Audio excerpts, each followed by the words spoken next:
है।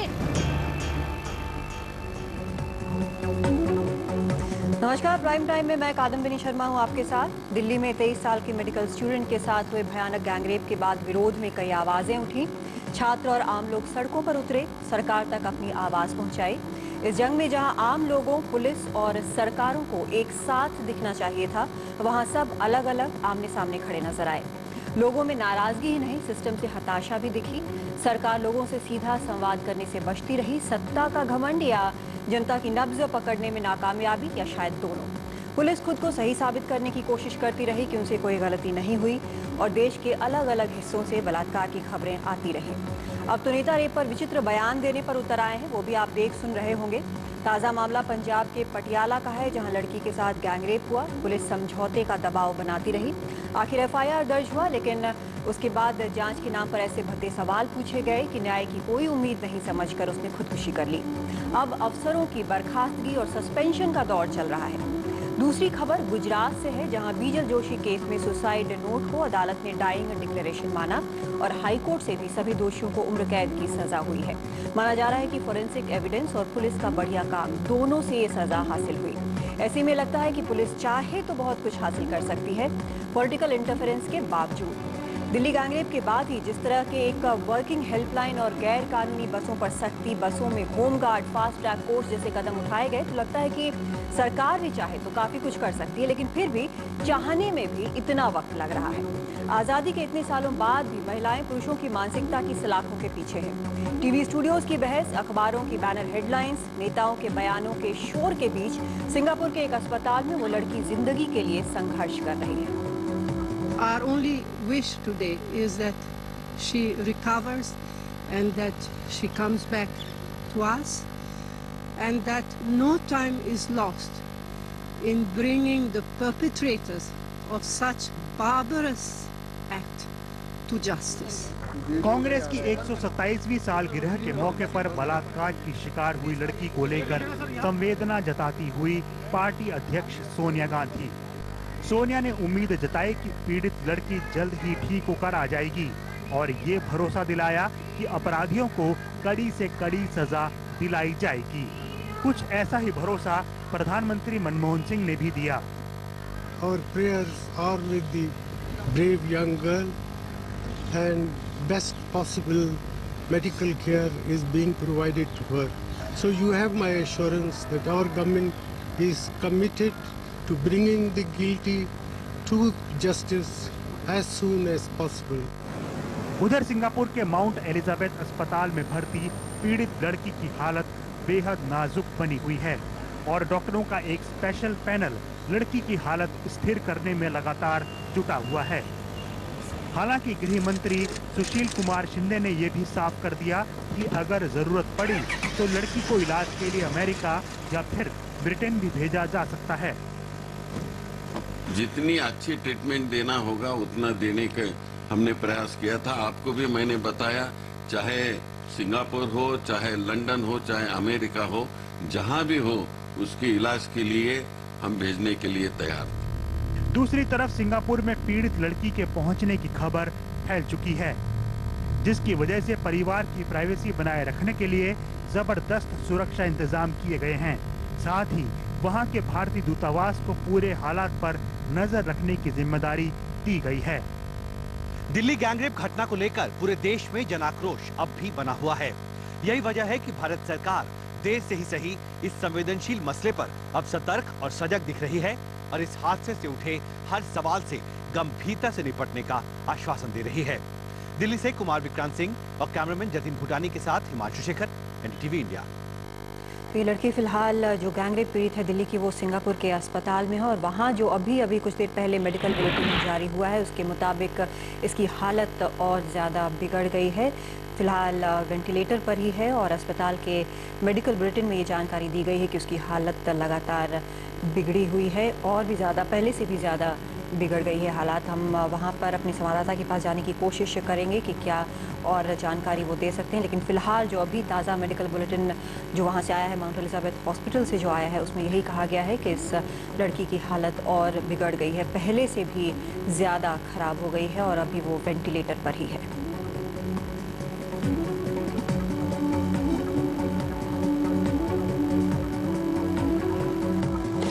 और हम बातचीत करेंगे। हमारे सामने जो मुद्दे हैं और बाकी जो खबरें आ रही हैं उस पर हमारे साथ बात करने के लिए खास मेहमान हैं। हमारे साथ यहाँ दिल्ली स्टूडियो में रंजना कुमारी हैं, डायरेक्टर हैं centre for social research. Tejinder Luthra हैं, जॉइंट कमिश्नर ऑफ पुलिस हैं दिल्ली के। और हमारे साथ कविता कृष्णन है, एक्टिविस्ट हैं, और ये हमें बताएंगे कि दिल्ली से बाहर भी जो दूर दराज के इलाके हैं वहाँ पर क्या होता है। माजिद मेमन हमारे साथ जुड़ रहे हैं, मुंबई से जाने माने वकील हैं, और वो बताएंगे कि कोर्ट में किस तरह की चीज़ें जो हैं वो एक्सेप्टेबल होती हैं, किस तरह के साक्ष्य एक्सेप्टेबल होते हैं और क्या कुछ और किया जा सकता है। लेकिन सबसे पहले हम जानना चाहेंगे तेजिंदर लूथरा जी आपसे कि अक्सर जब कोई मामले होते हैं इस तरह के तो एक नकारात्मक सोच होती है। एफआईआर रजिस्टर करना नहीं चाहती है पुलिस, चाहे वो दिल्ली की बात हो, चाहे पटियाला में जो हुआ वो हो, चाहे जो अहमदाबाद में हुआ। हर जगह हमने पहले देखा है कि पहले ये होता है कि हम नहीं करना चाहते। ऐसा क्यों होता है? ये मेंटालिटी क्या है? देखिए, पटियाला और अहमदाबाद के बारे में तो मैं कमेंट नहीं कर पाऊंगा, लेकिन जहाँ तक दिल्ली की बात है, क्राइम अगेंस्ट वुमेन के जो मामले हैं उसमें एफआईआर दर्ज करने में जितने तत्पर हम हैं, मुझे नहीं लगता कि कोई और पुलिस होगी। नहीं, इसमें मेरा पर्सनल एक्सपीरियंस है तेजिंदर लूथरा जी, मैं आपको बताती हूँ। जो मुझे एक कंप्लेन लॉन्च करानी थी, जब मैं पुलिस स्टेशन गई तो मुझे कहा गया कि आप कच्चा कंप्लेन लिखा दीजिए, आप एफआईआर मत लिखाइए। हमेशा यही कहा जाता है। देखिए, हो सकता है, मैं आपकी बात को काटूंगा नहीं, क्योंकि जब आप पर्सनल एक्सपीरियंस से बोल रहे हैं तो कन्विक्शन से बोल रहे हैं और उसको काटने का कोई सवाल नहीं। हो सकता है, बिल्कुल आपकी बात हो सकता है, क्या बल्कि आपकी बात ठीक ही है। चलिए, आपको मानना तो लेकिन नहीं, जब आप कह रहे हैं तो बिल्कुल मानेंगे। लूथरा जी, एक मिनट आपको रोकना चाहूंगी। हम सीधा सिंगापुर चल रहे हैं, वहाँ पर हमारी संवाददाता इस वक्त हमारे साथ मौजूद हैं, सोनल। अभी जो ताज़ा मेडिकल बुलेटिन आया है उसमें ये बताया जा रहा है कि इस पीड़ित लड़की की हालत और भी गंभीर हो गई है। जी कादम्बनी, अभी जो लेटेस्ट मेडिकल बुलेटिन आया है, जो उसके 9 बजे के चेकअप जो हुआ था उस पर निर्धारित है, उसमें हमें ये बताया गया है कि उसकी कंडीशन अब काफ़ी ख़राब हो गई है। उसके वाइटल जो साइंस हैं, जैसे blood pressure, BP, pulse rate, वो काफ़ी डिटोरिएट कर दिया है और उनको साइंस दिख रहे हैं कि एक ऑर्गन फेलियर हो सकता है इस लड़की का। जो डॉक्टर्स ऑल्सो बता रहे हैं कि उन्होंने काफ़ी कोशिश करी, उसको मैक्सिमम आर्टिफिशियल वेंटिलेटर सपोर्ट पर डाला। मतलब वेंटिलेटर्स की काफ़ी कैटेगरीज होती हैं, उसमें जो मैक्सिमम सपोर्ट दिया जाता है उसको वो दिया जा रहा था। काफ़ी हैवी डोज में एंटीबायोटिक्स दी जा रही थी कि उसकी बॉडी का जितना इन्फेक्शन है वो फाइट आउट हो पाए, लेकिन वो ऐसा नहीं हो पाया है। कंडीशन और डेटोरिएट हो गई है। एंड मैं बताऊं आपको, ये जो पूरा प्रेस रिलीज जिस हॉस्पिटल से आया है वो हॉस्पिटल बहुत ही एक ऑफिशियल टर्म्स में अपनी बातें कहता है, तो वहाँ से इतने सख्त शब्दों में आना ये बहुत ही गौर देने वाली बात है। ऑल्सो वो हमें ये बता रहे हैं कि जो फैमिली मेम्बर्स हैं, जो इस समय रात के यहाँ पर कादम्बनी 11:15 बज रहे हैं, एंड इस समय तक फैमिली मेम्बर्स अपने होटल्स में चले जाते हैं, लड़की हॉस्पिटल के केयर में होती है, लेकिन सारे फैमिली मेम्बर्स इस समय हॉस्पिटल में हैं। हमें बताया जा रहा है जो हाई कमीशन का कमिश्नर है यहाँ पर, वो भी हॉस्पिटल के अंदर हैं। तो काफ़ी चीज़ें अभी बहुत अच्छी नहीं दिख रही हैं, एंड काफ़ी बातें ये हो रही हैं कि इस लड़की की हालत जो ख़राब हुई वो काफ़ी इन सिंगापुर आने से पहले ही काफ़ी ख़राब हो चुकी थी। इन्फेक्शन काफ़ी बॉडी में फैल चुका था, उसके लो एब्डोमेन में इन्फेक्शन फैल गया था, सेप्सिस पूरी बॉडी में फैल रहा था। आज सुबह हमें हॉस्पिटल से जानकारी मिली कि उसकी हेड पे काफ़ी सिवियर इंजरी है, जो भी चीज़ों को दिक्कत कर रही है। रिमेंबर, डॉक्टर्स ने हमें बताया है कि उसकी इंटेस्टाइन को जो ट्रांसप्लांट करने के लिए इसे ट्रांसप्लांटेशन स्पेशलिटी हॉस्पिटल में लेकर आए हैं, लेकिन वो वहाँ तक पहुँच भी नहीं पाए थे। उनका कहना था पहले वो उसका बॉडी पर जितना इन्फेक्शन है वो ट्रीट करना चाहते हैं, लेकिन वो कहीं से भी काबू में आता हुआ नहीं दिख रहा है। इनफैक्ट जो उस कंडीशन में वो आई थी उससे और सिवियर हो गया है, उससे काफ़ी और बुरी दिशा में जा रहा है। एंड दिस वो कहते जा रहे हैं, उन्होंने अपनी सारी फोर्सेस लगा दी हैं, उम्मीद कर रहे हैं तब भी डॉक्टर्स जो है वहाँ पर सुपर स्पेशलिटी हॉस्पिटल है और जाने माने डॉक्टर्स हैं, हमने देखा कि काफ़ी बड़े डॉक्टर्स हैं वहाँ पर, तब भी हम उम्मीद कर रहे हैं कि किसी तरह से इसकी हालत सुधारने में डॉक्टर्स कामयाब रहेंगे। बहुत शुक्रिया हमें ये पूरा हाल बताने के लिए। सोनल, आप नज़र रखें स्थिति पर। तो आपने भी सुना कि क्या हालात हैं फ़िलहाल, और सिर्फ हम दुआ कर सकते हैं यहाँ बैठ कर कि उसकी हालत ठीक हो जाए। लेकिन अभी जो एक स्थिति बनी है, जो आपसे मैं सवाल कर रही थी कि एफआईआर तक रजिस्टर करने में बहुत नकारात्मक सोच नज़र आती है। देखिए, मैंने आपको बताया कि रेप के जितने मामले हैं उसमें कभी भी किसी किस्म की ढिलाई हम नहीं करते, चाहे वो टेक्निकली या लीगली उसमें किसी भी किस्म का बाद में हमको दोष नज़र आए, लेकिन हमारा अप्रोच ये रहती है कि पहले आप एफआईआर दर्ज कर लीजिए, बाद में इन्वेस्टिगेशन में कोर्ट में अगर कोई तकनीकी वजह से वो बात नहीं बनेगी तो एक अलग बात है, लेकिन एफआईआर दर्ज करने में कोई ढिलाई नहीं। लेकिन इसके साथ साथ एक बहुत बड़ा मुद्दा है, इस पर मैं चाहूँगा कि आज जो मेरे साथ पैनल में बैठे हुए हैं वो भी एक खुले रूप से विचार करें और हमें अपना समर्थन दें, क्योंकि आखिरकार इन मुद्दों पे जब बात हो रही है तो एक लॉन्ग टर्म मेजर्स के रूप में पूरे समाज की भलाई के लिए बात हो रही है। हम यहाँ पर आज मैं यहाँ पर हूँ या मेरे साथ में जो पैनलिस्ट बैठे हैं या आप बैठे हैं, वो किसी पर्सनल गेन के लिए यहाँ नहीं बैठे हैं। बिल्कुल।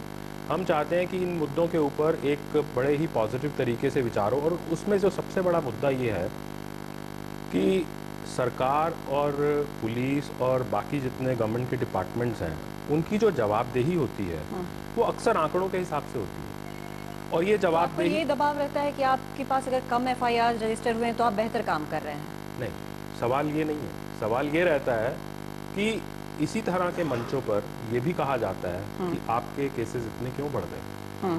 तो अगर जवाबदेही आंकड़ों के हिसाब से होगी तो हम उस मुद्दे पर नहीं पहुंच पाएंगे जिसकी आप बात कर रहे हैं। लेकिन आपने जो एक बात बोली कि जब सीरियस क्राइम्स होता है, मैं जो रजिस्टर कराने गई थी वो एक धमकाने का मामला था, ठीक है, पिस्तौल दिखाने का मामला था। जब इस मामले में नहीं रजिस्टर हुआ तो मैं क्या ये सोचकर घर में बैठ जाऊं कि इसमें तो रजिस्टर होना नहीं है तो मैं पुलिस के पास क्यों जाऊं? नहीं नहीं, बिल्कुल नहीं सोच के बैठ जाना चाहिए। बल्कि मैं तो जो बात कह रहा हूँ वो हट के कह रहा हूँ कि बढ़ने दीजिए आंकड़े, केस दर्ज होने दीजिए, अच्छी बात है। आप ये मीडिया से कह रहे हैं या सरकार से कह रहे हैं? सबसे कह रहा हूँ मैं सबसे कह रहा हूँ। आखिरकार हम सब लोग किसी तरफ जाना चाह रहे हैं, किसी सॉल्यूशन की तरफ जाना। आपकी बात मैं समझ रही हूँ, ठीक है कविता जी। एक ही बात मैं कहना चाह रही हूँ कि आंकड़े कौन से, देखिए आंकड़े बढ़ रहे हैं, बात उसकी शायद उतनी नहीं हो रही है जितनी उसकी कि जितने आंकड़े हैं, जितने रेप के केसेस हैं, उसमें कन्विक्शन रेट आपकी 26% है। 1971 में ये 46% थी। कन्विक्शन रेट इतनी गिरी क्यों? मुझे लगता है कि इसमें आपकी जो पुलिसिंग है, और ये तो आप समझ ही रहे हैं, इतने सारे केसेस रजिस्टर नहीं होते हमारे पास। केसेस जो है कोई भी एफआईआर रजिस्टर करने में, even the most simple sexual harassment की एफआईआर, सबसे पहले दिल्ली पुलिस के थाने में, इवन यूनिवर्सिटी के पास अभी में एक महिला टीचर के साथ पिछले साल घटना घटी, और वहाँ पर सबसे पहले आप बैठे हुए हैं थाने में, आपको थाने के लोग से लेकर के प्लेन क्लोथ्स में पता नहीं कैसे कैसे लोग आकर के समझाने लगते हैं कि आप एफआईआर मत दर्ज करिए। उसके बाद जब आप कहते हैं नहीं हम दर्ज करेंगे, आप समर्थन में लोगों को ले आते हैं और दबाव बनाते हैं। आप पर दबाव बनाने के लिए ढेर सारे लोग आते हैं। बाय चांस वो महिला टीचर थी तो ढेर सारे स्टूडेंट टीचर आ गए, दबाव बना। दिल्ली यूनिवर्सिटी की लास्ट ईयर की घटना है, होली से ठीक पहले की, होली के पहले की घटना। उसके बाद जब एफआईआर रजिस्टर करेंगे हुआ तो 6 से लेकर के 8 घंटे लगे, जहाँ तक मुझे याद आ रहा है। और ये हर case, every time we registered FIR, hours it takes. तो उसमें क्या होता है कि धीरे धीरे वो लड़की भी सोचने लगती है कि भाई क्या इज दिस वर्थ इट, मैं करूँ या ना करूँ। एक बात, और आंकड़ों की बात हम इसलिए करें क्योंकि उसकी जो इन्वेस्टिगेशन है वो उसकी कमजोरी ही तो दिखाती है कि वो कन्विक्शन नहीं पहुंच पाती ज़्यादातर केसेस में। क्योंकि अगर वो आप फॉरेंसिक एविडेंस सही से नहीं लिए, आप वो वाली जो कौन सी लड़की वाला केस था जिसमें स्टॉकिंग था, उसके बाद मर्डर हुई, दिल्ली यूनिवर्सिटी लॉ की स्टूडेंट थी प्रियदर्शनी मट्टू, तो उसमें भी तो यही था that they didn't collect the evidence correctly. So the judge was forced to say I don't have the evidence, मेरे पास एविडेंस नहीं है जिसके आधार पर मैं कन्विक्शन कर। दिल्ली की ये बात हुई, ठीक है, हम दोनों एक दिल्ली का एक्सपीरियंस बता रहे हैं, लेकिन अगर दिल्ली के बाहर की बात करें जहाँ आपने काफी काम किया, वहाँ पर क्या स्थिति? नहीं, वहाँ की स्थिति तो मैं क्या बताऊँ, क्योंकि वहाँ पर ऐसे केसेस में जहाँ पर जो कमज़ोर और ज़्यादा जो शक्तिशाली तबका है जो रेप करेगा, जैसे गाँव में सामंती लोग जो हैं वो रेप किए, आप समझिए वहाँ एफआईआर दर्ज करवाना, अभी की घटना है भाई, दिल्ली में तो वो खबर आई नहीं, वहाँ भी जबरदस्त आंदोलन हुआ। गया का परैया जिला है, वहाँ पर एक लड़की के साथ सामूहिक बलात्कार हुआ, स्कूल की लड़की थी, यंग लड़की थी, उसके साथ सामूहिक बलात्कार हुआ। उसने 10 दिन बाद ही बात बताने की हिम्मत की और एफआईआर दर्ज नहीं हुआ। फाइनली उसका भाई जो कलकत्ता में था, उसने जो है वो पुलिस से बात करके फाइनली बहुत लेट एफआईआर दर्ज हुई, लेकिन उसके बाद भी वो लड़के खुलेआम घूम रहे थे, धमका रहे थे और लड़कियों को, किसी की गिरफ्तारी नहीं हुई। सब जानते थे कौन है, और वो ऊंची जात के थे, वो स्ट्रांग माने पावरफुल इसके थे, कुछ नहीं हुआ। तो वहाँ पर ढेर सारी महिलाएं, लड़कियाँ, स्कूली लड़कियाँ, ढेर सारी बड़ी संख्या में और एकदम जो गरीब लोग थे वो बड़ी संख्या में थाने पर पहुंचे ये कहने के लिए कि क्यों गिरफ्तारी नहीं हुई। गोलियां चलाई गई, उसमें एक आदमी की जान गई। लड़कियां थी वहां पे, हमारी जो महिला संगठन के लोग थे वो चिंतित हो गए कि हम कैसे बचाएंगे, ये बच्चियां आई हैं प्रदर्शन में और इन पर अभी गोली चल गई, कुछ भी हो सकता है। मतलब भयानक, ये बहुत भयानक स्थिति है, चाहे वो दिल्ली की बात हो चाहे कहीं बाहर की बात हो। और एफआईआर की क्या अहमियत होती है। माजिद मेमन हमारे साथ मौजूद हैं। मेमन साहब, एफआईआर जो है शायद वो सबसे पहला पुख्ता ऐसा एविडेंस है जिस पर कोर्ट रिलाई करता है। बिल्कुल, देखिए हमारी जो क्रिमिनल प्रोसीजर का जो स्ट्रक्चर है कादम्बरी जी, उसमें यूँ है कि जब कोई गुनाह होता है तो उसका अनएम्बेलिश्ड, अनटेम्पर्ड और प्योर अकाउंट जो है वो फर्स्ट इंफॉर्मेशन रिपोर्ट जैसा 154 के तहत जो दर्ज किया जाता है, उसके बाद हो सकता है कि उसमें कुछ मिलावट की जाए फॉर और अगेंस्ट। तो इसलिए ये मुल्क का ठहराया हुआ कानून है कि the first information is the best information and therefore first information serves as the basis for criminal investigation. अब देखिए, मैं ये चर्चा सुन रहा था अब तक के, लुथरा जी को भी ये मैडम भी जो बोल रही थी मैं सुन रहा था। हाँ। मैं आपके माध्यम से दर्शकों को ये कहना चाहूँगा कि महिलाओं के साथ अत्याचार पर जो आउटक्राई आज देश भर में है, दिल्ली की गैंगरेप के बाद अब वो पटियाला की और मामले उठे, रोज आना इस देश में महिलाओं के खिलाफ अत्याचार होते हैं, चाहे वो दिल्ली हो, चाहे गुजरात हो, चाहे पंजाब हो, कहीं भी हो। इसको रोकने के लिए हमें कुछ तदबीरें करनी होंगी। कानून को थोड़ा सख्त करना होगा, कानून को इम्प्लीमेंट करने वाले लोगों को थोड़ा सा सुधार करना होगा, पुलिस को थोड़ा ज़्यादा चौकन्ना रहना होगा, समाज में लोगों को गुनाह को डिटेक्ट करके विक्टिम को इनकरेज करने की कोशिश, ताकि अगर आप सच्चाई को देखें आज तो जितने भी केसेस, अभी आंकड़ों की बात हो रही थी, जितने केसेस पुलिस स्टेशन में या अदालतों में जाते हैं शायद उससे दुगना केसेस रिपोर्ट नहीं होते।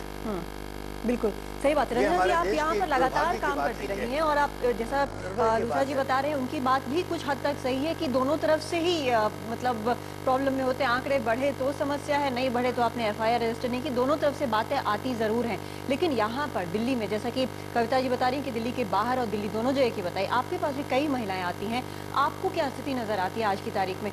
भरोसा तो खैर नहीं है, हम बार बार जब बात कर रहे हैं, पिछले 10-12 दिनों से हम बात कर रहे हैं, लैक ऑफ ट्रस्ट जो है, चाहे पुलिस पर हो चाहे सरकार पर हो, लगातार दिखता है। लेकिन आप तक जो भी महिलाएं पहुंचती हैं वो बहुत हिम्मत करके पहुंचती है, फिर क्या होता है?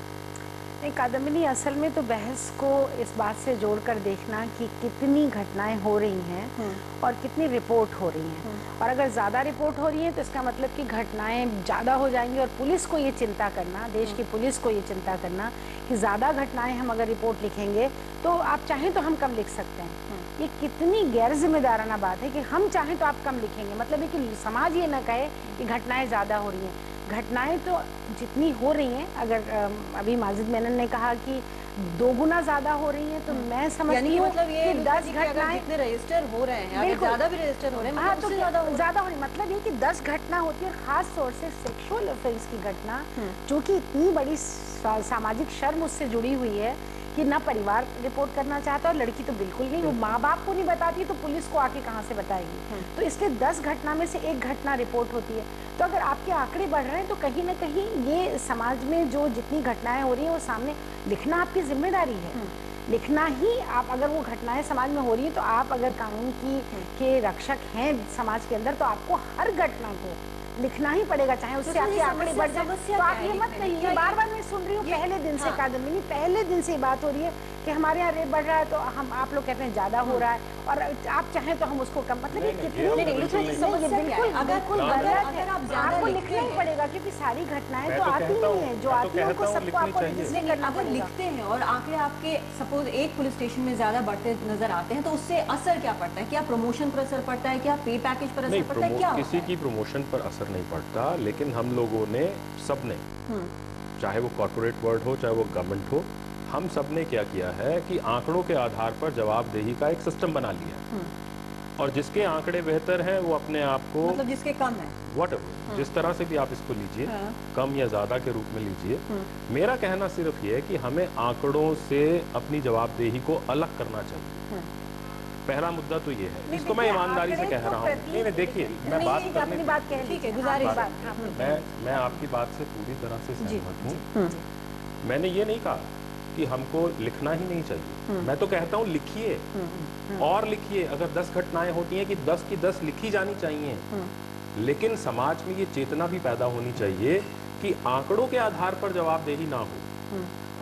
तभी आप किसी भी सिस्टम में सभी आंकड़ों को दर्ज कर पाएंगे और फिर उनकी इन्वेस्टिगेशन कर पाएंगे। ये मुझे थोड़ा मुर्गी पहले या अंडा पहले वाली स्थिति लग रही है। अगर आप लिख रहे हैं, आपके पास मापदंड होते हैं किसी भी परिस्थिति को आंकने। हम चाहेंगे कि ऑनेस्टली लिखा जाए, लेकिन उसका ये मतलब होता है कि आपके पास जब कोई मामला आ रहा है तो उसको आप सॉल्व करें और आपका ऐसा अपराधियों के बीच ऐसा खौफ हो कि आंकड़े उस तरह से कम हो। बिल्कुल ठीक कह रहे हैं, लेकिन किसी न किसी दिन एक पूरी ईमानदारी के साथ हमको शुरुआत करनी पड़ेगी और ये एक ऐसा मुद्दा है जिस पर हम सबको एकजुट होकर काम करना पड़ेगा। नहीं तो इसमें लेकिन मतलब जो प्रॉब्लम है, मैं अगर और थोड़ा सा कहूँ, और अभी इन्होंने एक मिनट माफी चाहता हूँ, नहीं कोई बात नहीं।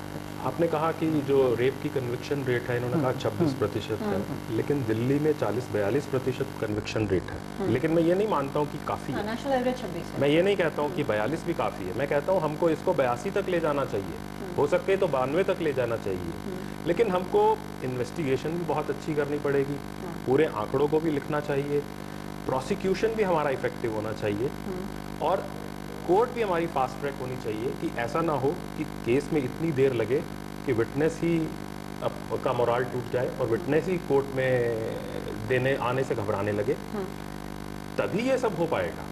नहीं, आप सही बात कर रहे हैं, लेकिन हम एक और केस देख रहे थे, यहाँ बीजल जोशी का भी हम केस देख रहे थे, उसमें फॉरेंसिक का माना जा रहा है कि बहुत अहम रोल है। लेकिन हमने यहाँ पर नोएडा का देखा, आरुषि केस में फॉरेंसिक का क्या हुआ कुछ भी पता ही नहीं चला, आधी चीज़ें बहुत बुरी तरह से वॉश्ड अप हो गई।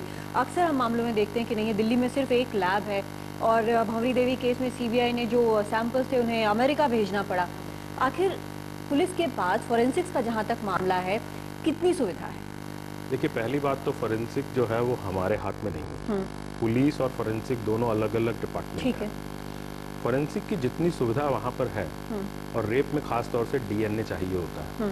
रेप में जो एविडेंस है, जो क्लिंचिक एविडेंस है, वो एक DNA है।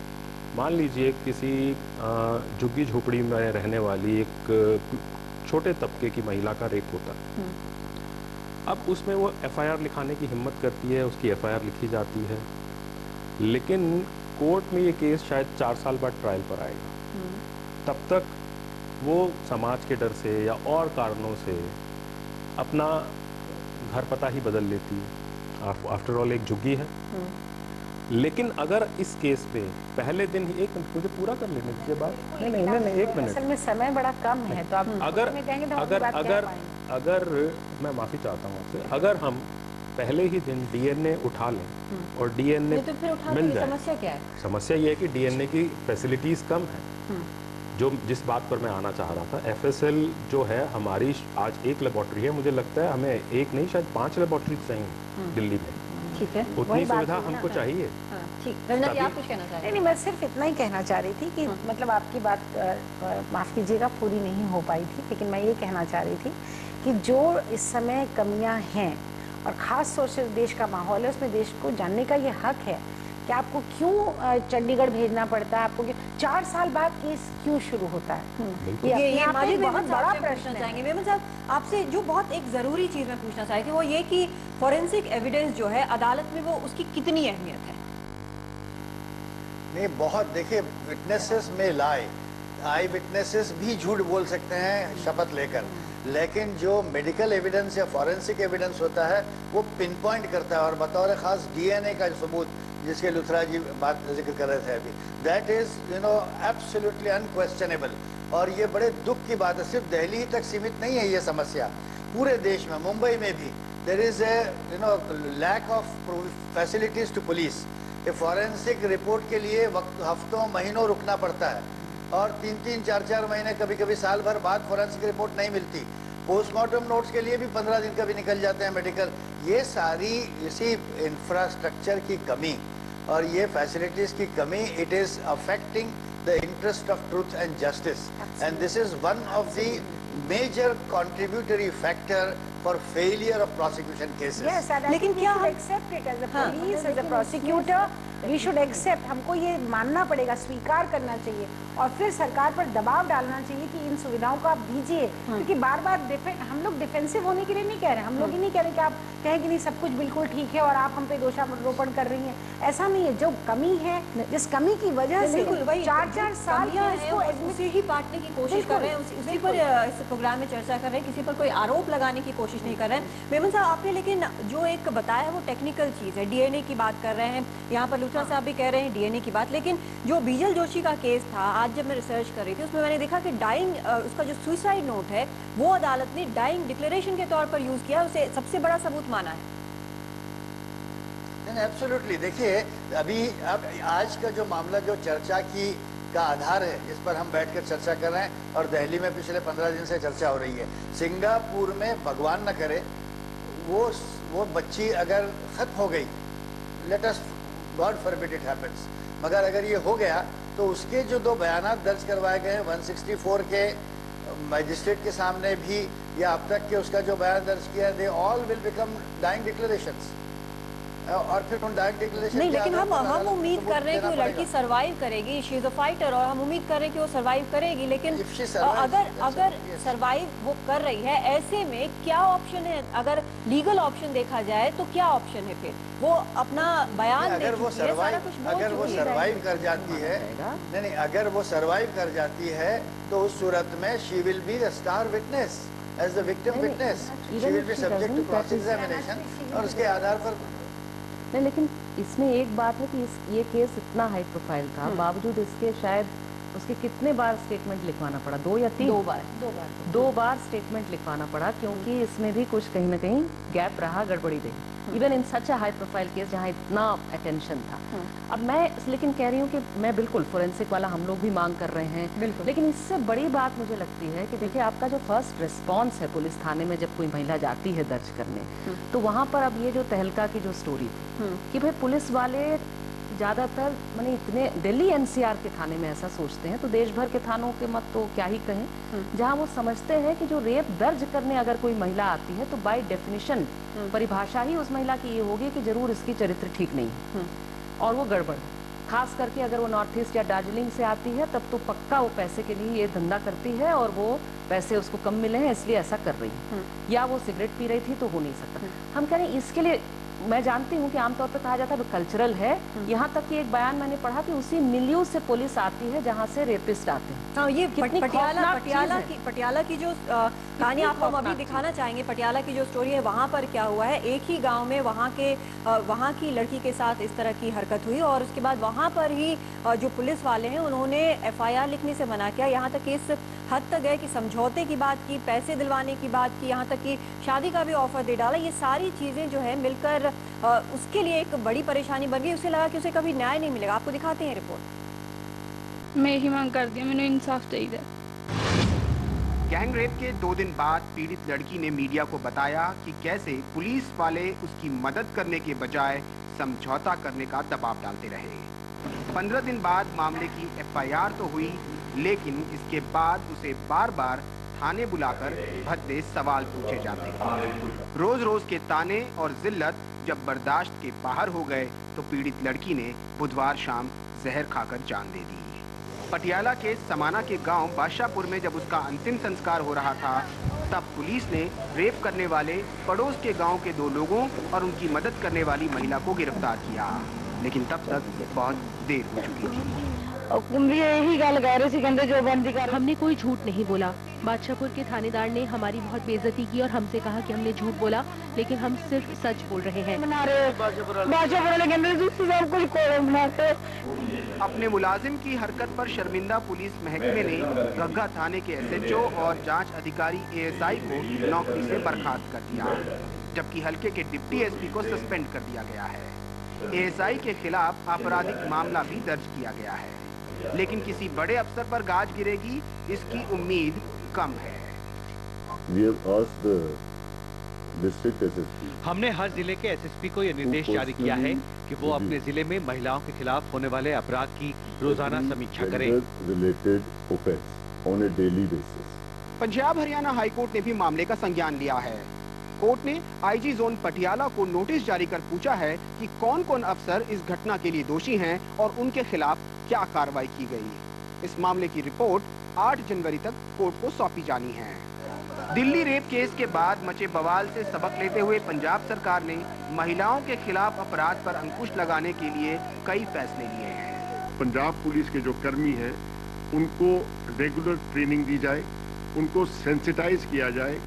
बहुत सारी लेडी पुलिस लेडीज रिक्रूट की गई हैं, उनको लेडी विंग में ऐसे सेंसिटिव केसेस से डील करने के लिए उनकी ड्यूटीज लगाई जाएंगी। लेकिन विपक्ष का आरोप है कि ये सब सिर्फ कागजों पर है, जमीनी हकीकत कुछ और है। चीफ मिनिस्टर साहब कर रहे हैं, this is only for public digestion, ये कागज पर ही रहेंगी, ना तो कोई हेल्पलाइन वाकई हेल्प करेगी, ना कोई पुलिस समय से पहुंचेगी। ऐसे तो डिप्टी चीफ मिनिस्टर ने बोला कि कोई क्राइम होता है तो आप मेरा नंबर ले लो मेरे को। How can he deliver justice in this manner? Punjab सरकार ने अब पूरे मामले की जांच एडीजीपी स्तर के अधिकारी को सौंप दी है, जो 1 हफ्ते के भीतर अपनी रिपोर्ट देंगे। चंडीगढ़ से कैमरा पर्सन अर्पित जायसवाल के साथ आनंद पटेल, एनडीटीवी इंडिया। और इस पर लगातार हम बहस कर रहे हैं कि आखिर क्या कुछ हम कर सकते हैं जिससे कि हालात थोड़ा बेहतर हो जाएं और लोगों को, आम लोगों को मदद मिले, आम महिलाओं को मदद मिले। यहाँ पर रंजना जी को जाना है, इसलिए उनसे एक सवाल हम जरूर जानना चाहेंगे। रंजना जी, यहाँ पर जैसा कविता भी अभी बोल रही थी कि अपने ही लोग हैं, एक ही जगह के लोग हैं, तब भी एक मानसिकता कहीं ना कहीं है जिसके कारण अपने ही लोगों को इस तरह से व्यवहार करने में कोई चूकता नहीं है। नहीं, अगर चूक रहा होता तो 6 लोग थे ना उस बस के अंदर, कोई एक व्यक्ति भी तो खड़े होकर कहता। तो ये बीमारी ये समाज में, हम जरूर पीसीआर की मांग कर रहे हैं, पुलिस व्यवस्था की मांग कर रहे हैं। परिवार अपने हर घर के अंदर पीसीआर क्यों नहीं बनाता है? पीसीआर का मतलब हुआ कि आप उस तरह से अपने लड़कों को पालिए, लड़कियों को पालिए, जहाँ कम से कम एक खास तरह जो ये मानसिकता बनती जा रही है कि कहीं किसी अकेली लड़की को आप देख लेंगे तो आप उसके साथ जैसा मर्जी करें व्यवहार कर लेंगे।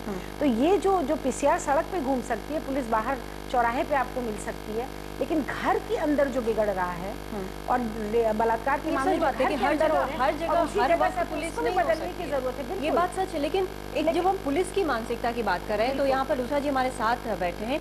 पुलिस की मानसिकता आप कैसे बदलेंगे? जो आपका जो एक सबसे आपके नीचे की कड़ी में जो एक कांस्टेबल आता है, उसकी मानसिकता को आप कैसे बदलेंगे? क्या एंट्री के पहले कोई साइकोलॉजिकल टेस्ट होता है या इस तरह का ट्रेनिंग जरूर दी जाती होगी, मैं मानती हूँ, लेकिन ऐसा होता है कि आप इस तरह से ही व्यवहार करेंगे, आप डिविएट नहीं कर सकते। अगर डिविएट किया तो आपके लिए बड़ी सजा हो सकती है, नौकरी से निकाला जा सकता है। ये सब चीजें कितनी होती हैं, किस हद तक होती हैं? देखिए, ये जेंडर सेंसिटाइजेशन का मसला है और मैं आपको पूरी ईमानदारी से बता रहा हूँ कि जेंडर सेंसिटाइजेशन के लगातार कार्यक्रम हम चलाते हैं, बहुत सारे NGOs की मदद भी लेते हैं।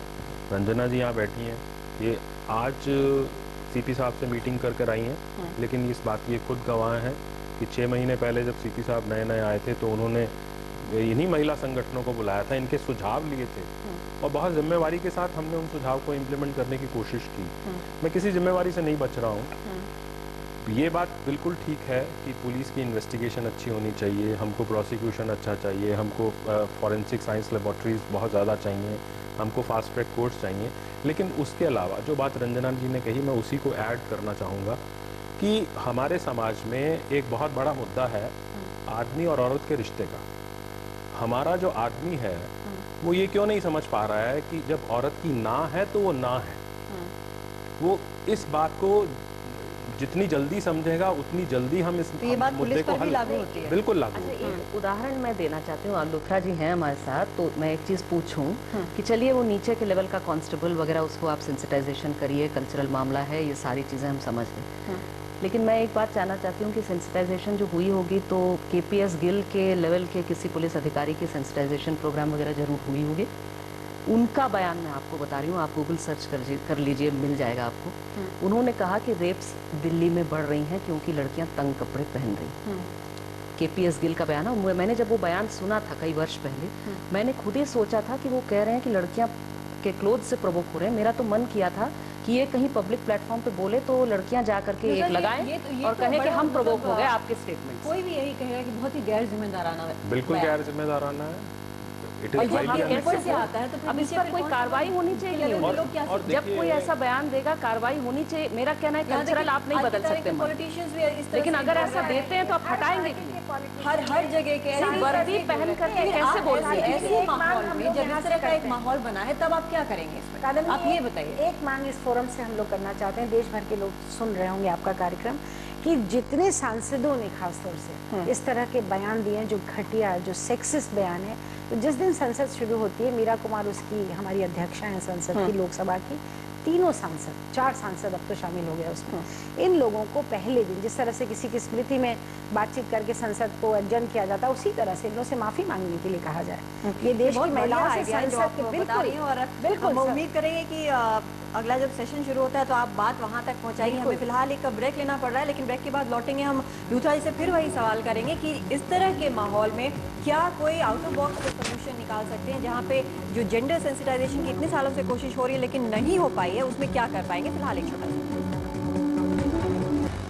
ब्रेक पर जाने के पहले लूथरा से हमने सवाल पूछा था कि जब हर तरफ से समाज में ऐसे विचित्र बयान आने लगे, जिस तरह से आजकल कुछ राजनेताओं के आ रहे हैं, तो किस तरह से अपने लोगों को वो समझाएंगे, जेंडर सेंसिटाइजेशन किस तरह से करेंगे, कोई आइडियाज़ हैं इस पर हम उनसे जवाब मांगेंगे। लेकिन उसके पहले एक छोटा सा जवाब हम माजिद मेमन से भी मांगना चाहेंगे। मेमन साहब, जो एक एविडेंस की बात हो रही है, सिर्फ टेक्निकल एविडेंस की बात नहीं है, पुलिस से और क्या रिक्वायरमेंट होती है, क्रिमिनल लॉयर को किस तरह के सबूत की उम्मीद होती है ताकि वो अपने क्लाइंट को न्याय दिला सके?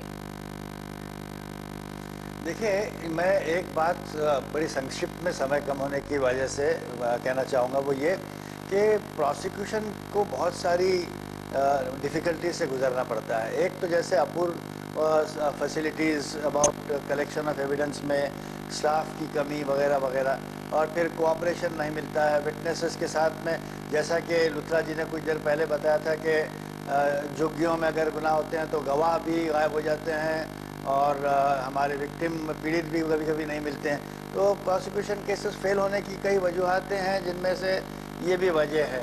मगर जहाँ तक के presentation of evidence after collection of evidence, the second stage of presentation of evidence in the court, वहाँ पर भी दुख की बात है हमारे देश में, सिर्फ दिल्ली की बात नहीं है, पूरे देश की बात है कि why majority of cases fail. There are 2 reasons. उसमें पहली वजह इसका ये है कि किसी भी गुनाह को सिद्ध करना बहुत मुश्किल होता है और बेनिफिट ऑफ डाउट पे छूट जाना बहुत आसान होता है। ये यूनिवर्सल प्रोपोजिशन है। इसलिए सरकार की तरफ से जब मुकदमा रखा जाता है तो prosecutor must be a match to the defence counsel. अभी बड़े लोगों ने जो जिन्हें अदालत के सामने ले जाया जाता है, वो बस बड़े से बड़े वकील को खड़ा कर देते हैं with their intelligence, with their impact, they completely outshine the prosecutor। और नतीजा ये होता है कि प्रोसिक्यूशन कमज़ोर पड़ जाता है। तो ये भी एक वजह बनती है कि ये जो परसेंटेज ऑफ कन्विक्शन कम क्यों है। सिर्फ पुलिस ही को हम इसके जिम्मेदार नहीं ठहरा सकते, मगर पुलिस स्टेशन पर भी इम्प्रूवमेंट की आवश्यकता है।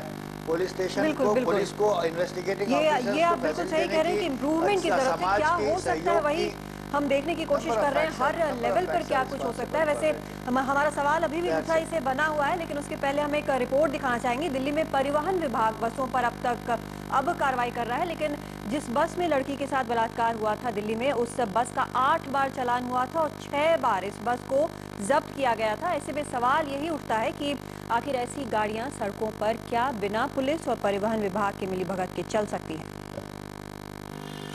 बसों पर यादव लिखा रहना गुंडागर्दी के लाइसेंस से कम नहीं।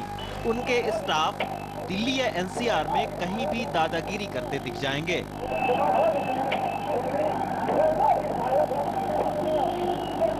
शिकायत चाहे ट्रैफिक पुलिस से करें या फिर ट्रांसपोर्ट डिपार्टमेंट में, इनकी पहुंच इतनी है कि टीटीसी बसों के ड्राइवर भी पिटकर चुपचाप सह लेते हैं। इन बातों का खुलासा खुद दिल्ली ट्रैफिक पुलिस के ज्वाइंट कमिश्नर की जांच रिपोर्ट से भी होता है। 16 दिसंबर को जिस बस में गैंगरेप हुआ उसका 8 बार चालान हो चुका है। इसके अलावा बस 6 बार जब्त भी की गई थी।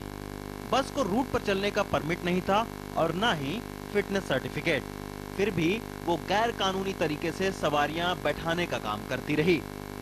दिल्ली ट्रैफिक पुलिस ने अब ट्रांसपोर्ट डिपार्टमेंट को कटघरे में खड़ा कर दिया है। हालांकि इस बारे में दिल्ली सरकार के ट्रांसपोर्ट मंत्री उल्टे पुलिस को ही नसीहत देते दिख रहे हैं। जो मुझे सख्त कदम उठाना पड़ेगा मैं अपने आप, हमारा डिपार्टमेंट उठाएगा।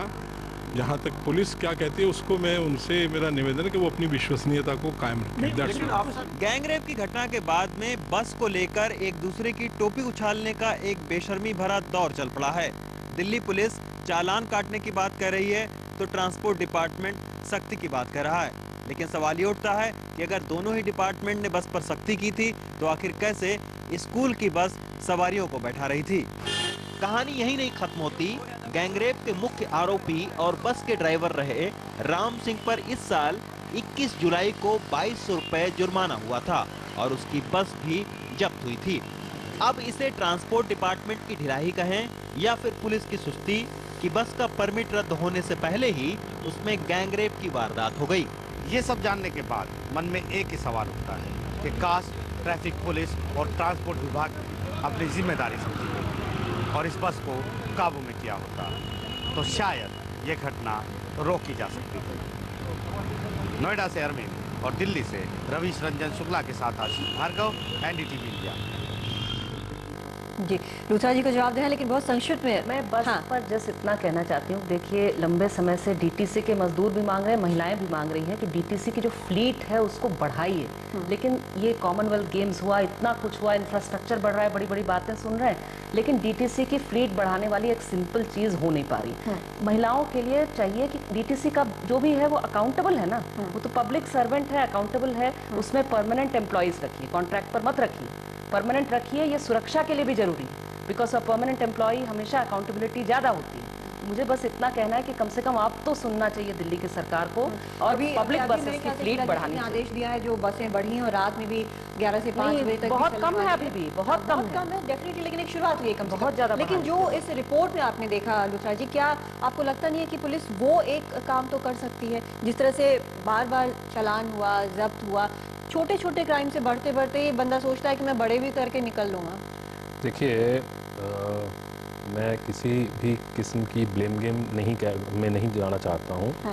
लेकिन अगर आप सिंपल फैक्ट्स को देखें, 6 बार इस बस का चालान हुआ, 7-8 बार ये बस जो है इसका इम्पाउंड हुआ, तो 2 सवाल खड़े होते हैं और दोनों सवाल ब्लेम गेम के बिना मैं कहना चाहूँगा हमारे हाथ में नहीं है।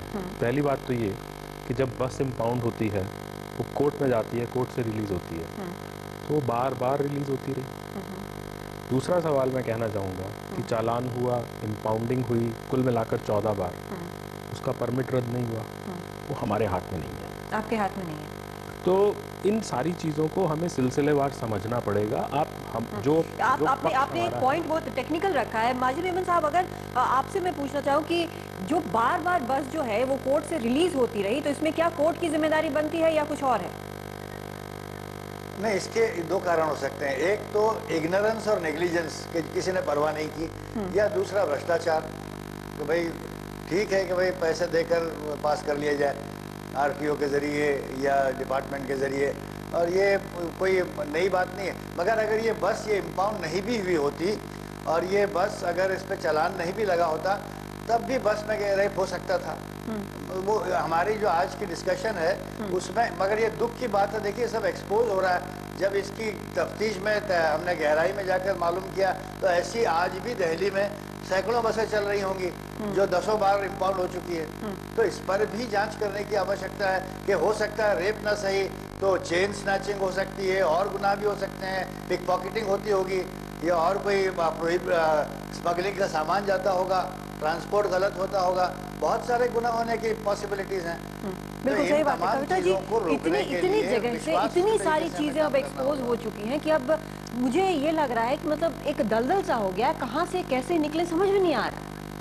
तो मुझे लग रहा है कि इसमें जो चीज़ें की जा सकती हैं, एकदम आसानी से की जा सकती हैं, उसमें पहले तो ये कि आप मैंने हम लोग लगातार रोते रहे कि पुलिस का लोगों का कल्चर ऐसा है वैसा है। आप एक प्रोटोकॉल बनाइए बाकायदा कि किसी भी यौन हिंसा या जेंडर बेस्ड क्राइम के मामले में, महिलाओं के साथ किसी भी तरह के गुनाह के मामले में पुलिस को क्या क्या करना है और इसे पब्लिक करिए, हर थाने में ये लगा रहे। और इसमें अगर कोई इससे डिविएट करता है तो इसमें कॉन्सिक्वेंसेस हो, सिर्फ नीचे के स्तर पर नहीं, ये जो टॉप ऑफिसर्स है उनका राइट होना चाहिए, उनका एक बार पुलिस के मामले में, लेकिन फिर कानूनों में भी जो फेरबदल की जरूरत है। आज हम लोग महिला संगठन मिले भी थे इस पर की रखने के लिए हमारे सुझाव, तो इसमें इसमें ढेर सारी चीजें करने की जरूरत है, लेकिन एक ठीक से कंसल्टेशन करते हुए स्पेशल सेशन ऑफ पार्लियामेंट की ओर बढ़ा। वक्त कविता जी बिल्कुल नहीं बताया हमारे साथ, लेकिन सबसे बड़ी चीज ये है कि हर लेवल पर कहीं ना कहीं सुधार की जरूरत है। आज लूथरा साहब भी मान रहे हैं और माजिद मेमन भी कह रहे हैं कि कोर्ट में भी क्या जरूरतें होती हैं और कोर्ट भी किस तरह से इम्प्रूव कर सकता है। हर जगह